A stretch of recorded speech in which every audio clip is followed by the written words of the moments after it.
하나님의 말씀은 사도행전 1장 12절로 시작을 합니다.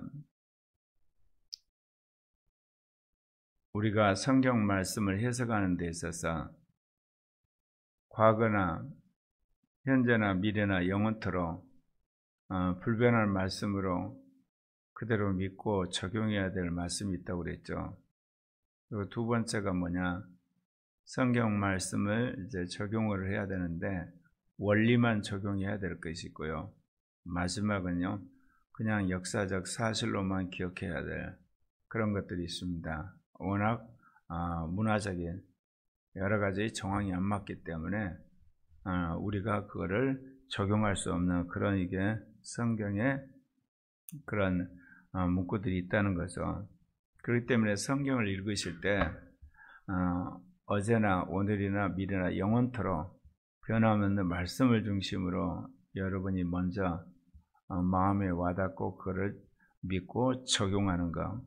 근데 그 말씀들이 대부분 어떤 거겠어요? 삼위일체 하나님에 관한 거예요. 그리고 인간의 이 창조와 구원과 영생에 관한 거거든요. 그게 이제 영원불변한 말씀들이에요. 그래서 그 부분에 대해서 여러분이 확고부당에 개인적으로 레마로 받으셔야만 성경의 권위에 대한 믿음이 생겨요. 그리고 나서 이제 어떻게 하면 우리가 가정이나 이 지역교회 또는 이 사회, 국가, 민족 그리고 선교단체, 신학교가 어떻게 해야 될 것인가, 이제 거기에 관한 원리들을 우리가 이제 받아들이게 되는, 마지막은 이제 역사적으로 그런 일이 일어난 거, 그런 것에 대해서 역사적인 하나의 그 사실로 받아들여야 하는 거, 마지막이 그렇습니다.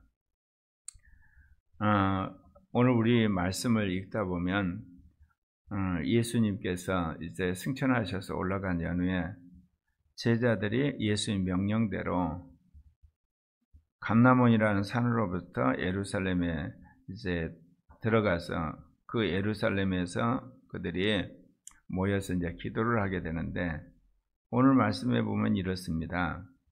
제자들이 감람원이라는 산으로부터 예루살렘까지 돌아오는데 이 예루살렘까지 거리는 안식일에 가기에 알맞은 것이라. 제자들의 생각 속에 아직도 유대교 문화가 그대로 남아 있습니다. 예수님을 구주로 믿었지만 유대인들이 가지고 있는 그 율법의 문화가 그대로 있어요. 안식일에 5일간가 갈 수가 있어요. 더 이상 가면 안 돼요. 그건 노동이에요. 네, 그렇기 때문에 여러분, 예수님 공생의 기간 동안에 예수님이 제자들과 함께 갈 때 제자들 배고파서 미리 싸 까본 걸 노동이라고 생각해가지고 고발을 했잖아요. 그리고 안식일 날 회당 안에 있는 그 한손 마른 자를 낫게 하는 것도 안식일을 어긴 거라고 고발을 했잖아요. 그래서 제자들이 지금 안식일을 어기지 않고 알맞은 거리에 있는 예루살렘에 갔다, 그렇게 지금 쓰고 있는 겁니다. 그러니까 우리가 예수를 믿고 영접을 해도 하루아침에 이방인 문화가 우리 안에 없어지지 않아요. 거듭나고 하나님 자녀가 되는 건 금방이지만 자녀로서 변화되는 것은 오랜 세월이 흐르는 거예요. 그래서 이제 우리가 그거를 이제 의인화라고 그러고 성화라고 그러죠. 그 과정을 통해서 우리 안에 있는 옛사람들, 과거에 있는 모든 사상들, 지식들, 경험들, 쓰리쓴 뿌리들을 성경의 말씀을 통해서 성령이 주시는 말씀으로 그거를 제거를 해야 돼요. 그래서 의인화가 되고 이제 성도화가 되는 건데, 들어가 그들이 유하는 다락방에 올라가니, 여기 보면 11명의 제자가 나오죠. 순서도 이렇게 무시 못해 항상 베드로가 먼저 나오죠. 요한, 야고보, 예수님이 가까이 했던 세 제자가 먼저 나옵니다. 그리고 안드레와 빌립, 도마와 바돌로메, 마테와 및 알페오의 아들 야고보, 그 다음에 세로신 시몬, 야고보의 아들 유다. 이제 거기에는 가룟 유다는 이제 빠져 있고, 그래서 11명의 제자들, 그리고 여자들과 예수의 어머니, 마리아 그리고 예수의 아우들이 있다고 나와요. 살아생전에 예수님을 잘 이렇게 믿지 않았던 예수님의 아우들이 예수님이 십자가 부활 사건 이후에 이제 예수를 믿는 제자들 반열에 들어와 있다는 거. 나중에 이제 예수님의 아우 가운데 야고보 사도가 이제 사도의 반열에 서게 되죠. 그래서 우리가 말하면 그 야고보 사도가 나중에 예루살렘의 사도 중에 첫째가 돼서 예루살렘 교회를 이끌었다고 역사는 말합니다. 모여서 이제 뭐를 했냐? 더불어 마음을 같이 오로지 기도에 힘쓰더라. 이제 여기서 성령 세례를 받는 가장 최초의 그리고 보편적인 방법, 더불어 마음을 같이 오로지 기도에 힘쓸 때 성령이 임하고 성령 충만하고 성령의 놀라운 임재가 있는 경험들, 이게 이제 오순절 마가의 다락방부터 시작을 해서 2000년 역사에서 교회 안에 회개운동이 일어나고 그 다음에 성령 충만한 역사, 그리고 성령의 세례가 일어날 때 일어난 현상이 합심하여 기도하더라. 이제 바로 여기입니다. 모인 무리수가 약 120명이나 되더라. 베드로가 그 형제들 가운데 일어나서 이렇게 이야기합니다. 형제들아, 성령이 다윗의 입을 통하여 예수 잡는 자들의 길잡이가 된 유다를 가리켜 미리 말씀하신 성경이 응하였으니 마땅하도다. 이미 예수님이 부활하신 날 성령을 받으라 그랬죠. 요한복음 20장에 나오는 내용인데, 그러니까 명확한 거는 부활하신 날 제자들이 성령을 받아서 내주를 했고, 그 성령 세례가 임한 거는 이제 10일 후에 오순절 날 임했어요. 그게 성령 세례예요. 분명히 요한복음과 사도행전에서 성령의 내주와 성령의 세례가 있는데, 지난 120년 동안 이 성령 세례를 놓고 논쟁을 한 거예요. 장로교는 뭐냐? 성령이 내주한 게 성령 받는 거지 무슨 따로 또 받냐? 오순절교는 무슨 소리냐? 성령 세례를 받으라고 해서 받은 거 아니냐? 그렇게 이야기를 하는데, 성경에 두 가지가 다 나와 있다니까요. 이게 장로교 교리가 틀린 거예요. 예수를 믿을 때 성령이 우리 안에 들어와 계세요. 우리는 그런 의미의 성령을 받은 거예요. 근데 성령 세례를 받고 성령 충만을 받고 성령의 임재를 받으라고 예수님이 말씀하셨기 때문에 성령 세례, 성령 충만, 그리고 성령의 임재를 우리가 받아야 되는 거예요. 근데 왜 그거 받아야 되느냐? 그럴 때 비로소 내가 거듭난 거를 영적으로 아는 거예요. 그럼 그전에는요, 교리적으로 그냥 거듭났다고 해주는 거예요. 어떤 집안에 얘가 태어났대. 소문을 듣는 거예요, 그냥. 태어났대. 근데 어느 날, 그 엄마가 아이를 데리고 나왔어. 얘 참 잘생겼다. 예쁘게 생겼다. 그렇잖아요. 어떤 사람 예수를 믿음으로 이제 안에 성령이 내주했어요. 그건 교리적으로 안 거야. 내주했대. 근데 성령 세례를 받은가, 이 사람 성령 받았구나. 이제 알게 되는 거예요. 근데 이 성령은 우리 안에서 우리로 하여금 인식하게 하고 교제하는 분이기 때문에 인식하는 것이 굉장히 중요해요, 체험적으로. 평생을 그 성령과 교통하면 살 건데, 성령이 내 안에 계신지도 잘 모르고, 헷갈리면 무슨 교제가 이루어지겠어요? 근데 사람들이 성령을 관념적으로 생각하니까 그렇죠. 특히 신학자들이 그래요. 그러니까 오늘날 신학교를 완전히 배려놓은 사람이 역설적으로 신학교예요.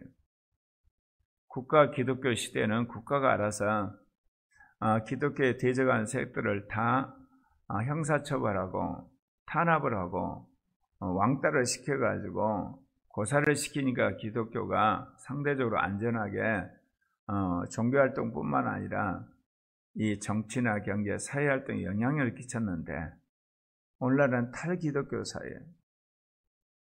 그리고 열방기독교 시대고 늦은비 성령의 시대, 국가가 도리어 인권이라는 이름으로 동성애를 인권이라고 그러고, 심지어 어떤 곳에서는 성경을 금서로 하자는 운동까지 일어난 판국이에요. 그리고 유튜브에서도 동성애를 죄로가 하는 그런 동영상 올리면 전부 다 노란 딱지 붙어요. 그런 시대가 와버린 거예요. 예, 그런 시대가 와버렸는데, 그런 시대에 이제 우리가 살고 있어요. 그러면 이런 시대에 우리가 이걸 어떻게 극복할 것이냐?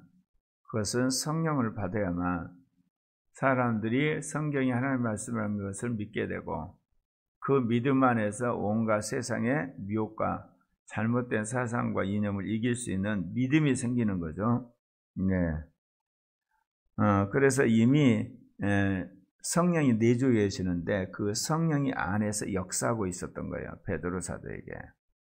성령이 다윗의 입을 통하여 예수 잡는들의 길잡이가 된 유다를 가리켜 미리 말씀하신 성경이 응하였더니 마땅하도다. 이거를 이제 성령이 내주한 베드로가 성경을 읽고 그 말씀을 이제 레마로 받은 거예요. 그러면서 하는 이야기가 뭐라고 하냐면, 이 사람 본래 우리 수 가운데 참여해서 그 직무 한 부분을 맡았던 자죠. 가룟 유다를 향해서 말해요. 그랬는데 이 사람이 불의의 삭스를 받아가지고 이제 그것으로 이제 밭을 사고, 그 밭의 결국은 이 가룟 유다가 흔히들 말하면 극단적 선택을 해서 그 피가 창자가 터져 나와서 그것을 일명 이르기를 아겔다마라고 하는 피밭이 됐다는 거죠.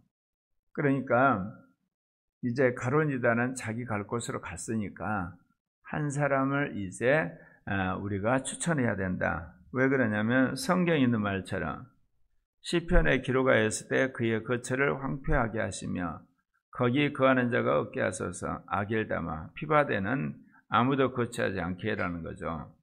이제 그의 직분을 타인이 취하게 하소서. 우리 생각에는 가룟 유다 갔으니까 11명 사도 있어도 되지 않냐. 성경에 보면 숫자를 꼭 맞출 때가 있어요. 예수님 제자를 뽑는데 왜 12명이냐? 왜 나중에 또 누가복음 가면 70명 제자가 또 있냐? 그리고 예수님이 40일 동안 왜 나타나시냐? 그 의도적으로 어떤 신학적 의미를 우리에게 전달하려고 그런 거거든요. 야곱의 12아들, 12지파, 그걸 계승한 것이 예수님의 12제자예요. 그렇다면 이제 가룟 유다가 죽었으니까 한 명을 보선을 해가지고 12명을 맞춰야 되는 거 아니에요? 그래서 이제 한 명을 맞춰야 된다는 것을 성경의 근거에서 이야기를 하는 겁니다. 네, 이 12명의 이름을 맞춰야 되는 것이 중요하다는 것은 우리가 요한계시록 21장에 가서 그걸 알게 되잖아요. 새 예루살렘이 동서남북 정사각형으로 되어 있는 그런 성인데 한 면마다 이제 문이 3개고, 그래서 3, 4, 12에 12개 이 성문이 있는데, 그 이제 성문에 쓰여진 이름을 보게 되면, 네, 오늘 베드로 사도가 한 명의 사도인 마띠아를 보선해야 된 이유가 나와요. 그 21장에 보게 되면 이제 이런 말을 하게 되죠.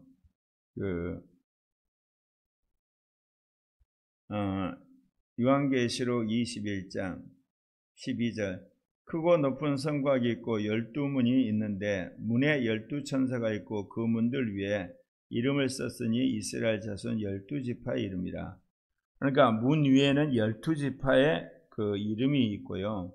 그 다음에 이제 성의 그 기초석, 그 기초석에는 이제 12사도의 이름이 쓰여졌다.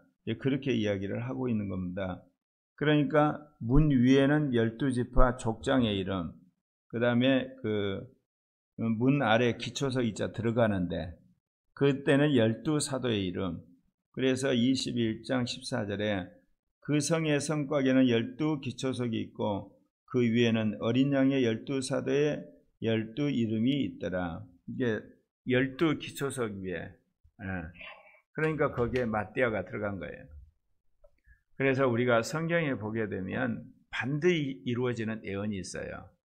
그거는 예수 그리스도의 구속사와 직접 관계된 건 반드시 이루어져요. 그러나 구원사역과 관계된 예언들은 조건부예요. 이 12사도, 12지파 이거는 반드시 이루어지고 그거는 영원히 남겨져야 되니까 이제 마띠아를 보선해야 되는 거 아니겠습니까? 그래서 성경에 그것이 예언이 되었고 그 예언된 말씀을 베드로가 성령 가운데 레마를 받아서 선포한 겁니다. 그의 직분을 타인이 취하게 하소서 하였도다. 이러므로 요한의 세례로부터 우리 가운데에서 올리어져 가신 날까지 주 예수께서 우리 가운데 출입하실 때, 여기 보면 요한의 세례로부터 승천할 때까지 주 예수란 표현을 쓰고 있어요. 예수님이 주님이신 거예요. 최초로 예수님을 주님이라는 사람은 부활한 날 예수님을 만났던 도마가 이제 주님이라고 그랬는데, 그러니까 예수님이 이 땅에 메시아로 오셨는데, 인간으로 오셨는데 그분은 틀림없이 하나님이시고 우리의 통치자인 주님이라고 하는 고백이 이제 부활을 경험하고 나서야 확고부동하게 제자들에게 새겨지게 됩니다. 항상 우리와 함께 다니던 사람 중에 하나를 세워 우리와 더불어 예수께서 부활하심을 증언할 사람이 되게 하여야 하리라 하거늘. 여기서 한 사람을 보선하는데 조건이 뭐냐? 예수님 공생애 시작할 때부터 승천할 때까지 그 모든 걸 지켜본 사람이어야 되고 또 우리와 함께한 사람이어야 돼요. 그 목적은 뭐 하려고 그러냐? 예수님이 부활한 걸 증언해야 되는. 이게 사도의 중요한 것 중에 하나가 예수님과 함께 살았고 또 사도들과 함께 있었고 또 부활을 증언할 사람이에요. 여기서 지난 주일날 제가 성도의 공동체 그 말씀을 제가 받고 나서 주님이 제3의 교회의 새로운 교회 구조를 말씀하신 걸 비로소 제가 확실히 알게 된 거예요. 구교회를 보면 제가 이제 교회 탐방을 갔는데 가장 인상 깊었던 건 뭐냐? 성공회를 갔는데 설교가 끝나고 사람들이 떠난 자리에 남아서 사람들이 성찬을 하더라고요. 나중에 교회사의 기록을 보니까 초대교회 예배가 2부였어요. 1부는 설교고 2부는 성만찬이에요. 개신교는 거꾸로 성만찬을 좀 어떻게 보면 중요시 않는 그런 경향이 있잖아요. 그러나 분명한 건 성만찬은 세례를 받은 사람만이 참여하잖아요. 그러면 성만찬은 더 중요하다는 게 명확해졌어요. 그래서 설교를 듣고 세례 안 받은 사람 가고 세례 받은 사람만 남아서 성만찬을 하는 거, 그거를 제가 목도를 했는데 주님께서 이제 그거를 영적으로 적용해서 신자의 공동체와 성도의 공동체, 그런 교회. 그러면 성도의 공동체는 뭐냐? 그 개념을 몰랐는데 성령 안에서 나는 죽고 주님이 사는 사람, 그리고 육신이 아니라 그 영으로 따라 사는 사람, 세상이 아니라 하나님 나라를 위해 살겠다고 그렇게 고백을 하고 그 증거가 나타난 사람, 그래서 영적으로 서로 소통이 되는 사람이 성도의 공동체란 거예요. 오늘 여기서 뭐라고 그래요? 우리와 함께한 사람 중에 한 명, 부활을 증언하기 위해서. 오늘 이 시대에 이제 제3의 교회에 적용하자면 뭐냐면 나는 죽고 주님이 사는 사람. 그래서 주님이 사는 증거가 있어야 돼요. 또 이제 육신이 아니라 그 영을 따라 사는 것, 그것도 분명한 증거가 있어야 되고, 세상 나라가 아니라 하나님 나라를 위해 사는 증거가 있고, 그리고도 영적으로 서로 소통을 해야 돼요. 그리고 그거를 하겠다고 결단한 사람의 공동체, 성도의 공동체, 이거를 주님께서 회복하기를 원하시는 거예요. 그래서 28년 동안 그 성도들의 공동체가 출현하기까지 우리를 계속해서 말씀으로, 성령으로, 그리고 여러 가지 주님의 환경으로 섭리하셨다는 걸 제가 이번 주일에서 알게 된 거예요. 이런 주님의 계획이 있는지를 제가 어떻게 알았겠습니까? 그럼 왜 이게 필요하냐? 성도의 공동체가 온 사람은 다른 지체들로 통해서 자기 의를 지적받을 수 있고, 자기 죄에 대해서 이제 지적받으면 그걸 받아들여서 자기 의를 깨야 되고 자기 죄를 끊어야 되는 그 일을 하겠다고 하는 거예요. 그래서 주님이 기뻐하시는 그리스도의 장성한 분량까지 이루어지는 그런 상호간의 성령의 교제와 말씀의 교제, 그러면서 함께 이제 주의 사역을 감당하는, 전도를 하고 교회를 부흥시키고 성전을 짓고, 그리고 함께 신학교를 세우고, 그리고 이 사회를 개혁하는데 그야말로 함께 살고 함께 죽는 영적인 공동체의 결속 있는 그런 공동체를 세우는가. 물론 그 주변에는 이제 신자의 공동체가 있겠죠. 예수를 믿겠다고 오는 사람들. 주님이 이제 그 부분에서 말씀을 하신 걸 보면서 이러한 성도들이 나타나고 성도 공동체를 세우기 위해서 그 많은 세월이 필요했구나. 물론 기존의 교회에서 신자들이 있고 거기서 헌신된 사람들이라고 해서 제자 훈련을 하잖아요. 그것과는 다른 거예요. 제자는 그냥 제자 훈련의 코스를 마치고 거기에 외형적으로 조건만 맞추면 제자야. 그런데 성도의 공동체는 영적인 서로 상호 소통이 있어야만 되는 거예요. 그게 이제 막히게 되면 본인이 회개해야 되는 거예요. 결단하고 돌아봐야 돼요. 그것도 뭐 1대1만이 아니라 1대 속으로, 1대 공동체, 또 1대 목회자의 관계, 그런 속에서 하나님께서 거룩한 공동체, 성령의 공동체, 말씀의 공동체, 성교 공동체, 사랑의 공동체를 만드는 것이 뜻이었어요. 그래서 급속하게 이제 이런 교회가 대한민국 전역에 세워지고 교포들 안에 세워지고 전 세계 가운데 세워질 때 사단과 싸우는 거대한 무리들, 성경에 예언된 나라와 족속과 백성과 방언 속에서 나오는 환란을 견뎌낸 흰옷 입은 자들의 무리들, 남은 14만 4천의 무리들이 세워짐으로 주의 종말을 준비하는, 예비하는 결정적인 그런 공동체 출현이라는 거죠. 제가 늘 증임할 때 기도하면서 카톨릭은 교황이, 그 밑에 추기경이, 추교가 신부로 만들어진 피라미드꼴의 완전히 계급 구조거든요. 그러니까 카톨릭이 굉장히 탄탄한 것처럼 보이죠. 그냥 계급 구조니까. 개신교는 물론 이게 개인이 있고 개교회가 있고 개교단이 있고 그렇게 전부 이게 개인 중심이에요. 근데 이제 개인부터 시작하죠. 개인이 예수 믿고 구원받는 게 중요하니까. 그래서 개인주의, 개교회, 그 다음에 개인적인 가정, 그 다음에 개교회, 그 다음에 개교단. 그렇게 되는 구조인데, 도대체 하나님 제3의 교회의 독특성은, 교회 구조는 뭘까? 바로 신자의 공동체와 성도의 공동체. 논리적으로 나누는 것에 이제 독특성이 있는 게 아니라 성령 안에 교제가 이루어진다는 거예요. 그리고 서로 간에 이제 거룩함을 추구하는. 그래서 만약에 거룩함을 훼손한 더러움을 했다 그러면 서로 권면을 하고 지적을 하고 또 온유한 영 가운데서 그렇게 살도록 우리가 기도해 주는. 그러면 당사자는 그걸 받아들여서 그걸 끊고 결단하는. 그래서 집단역학이 일어나지는 강력한 성령의 역사가 상호간에 일어나는 공동체를 원하시더라는 거죠.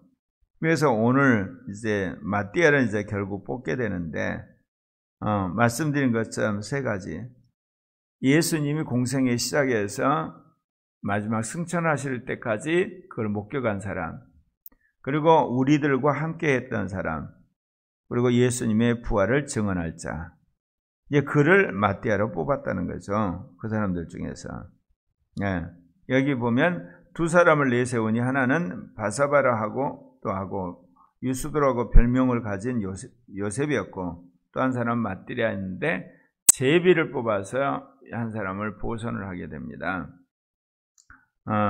그 기도를 뭐라고 합니까? 무사람의 마음을 아시는 주여, 이 두 사람 중에 누가 주님께 택하신 바 되어 봉사와 및 사도의 직무를 대신할 자인지를 보이시옵소서. 유다는 이 직분을 버리고 제 곳으로 갔나이다 하고 제비보와 마띠아를 얻으니 그가 열한 사도의 수에 들어가니라.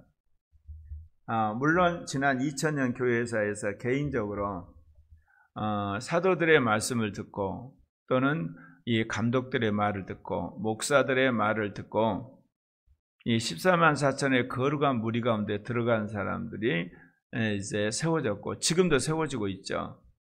내 주님께서 제3의 교회 요구하는 것은 집단적으로 공동체적으로 상호간에 이제 성화가 이루어지고 그런 교회를 세우기를 원하신다는 거죠. 그래야만 그 공동체 힘이 세지고 또한 폭발력이 있게 되고 그리고 전 세계 가운데 그게 확실하게 확산이 되는 겁니다. 바로 이 일을 위해서 주님이 그동안 우리를 여러 가지 훈련시켰는데 핵심이 제2성령운동과 제2복음운동이었어요. 5주공과 5신생. 그래서 그리스도가 사시는 나는 죽고 그래서 영으로 살아가는 사람을 세우는가 그거를 위해서 지금까지 28년 동안 준비 작업을 하신 거예요. 말하자면 성도의 공동체를 출현시키기 28년 동안 우리를 성화시키시는 작업을 하신 거예요. 이제서 이제 그 개념을 명확하게 안 겁니다. 그래서 저는 물론이고 신은수 목사 여러분 하나님이 기뻐하는 성도가 되고 성도의 공동체를 세우는데 이제 자기 은하, 자기 죄를 끊어버리는 결단을 하셔야만 되는 겁니다. 그럴 때 주님께서 이제 분명한 주님의 뜻을 우리가 알았고 또 그런 성도의 공동체에 출현하게 되면 하나님이 그때 신자 공동체로서 우리를 폭발적으로 부흥시키세요. 그리고 이제 거룩한 성도들이 앞장서서 새로운 교회를 개척하고 그 교회 또한 신자의 공동체로 시작해서 성도의 공동체가 되고 그런 식으로 한국뿐만 아니라 아시아 전 세계 가운데 복음을 전하여 교회를 세우고 사회를 개혁하고 악한 영과의 영적 전투를 하는 거대한 분단을 일으키게 되리라 믿습니다. 기도합시다.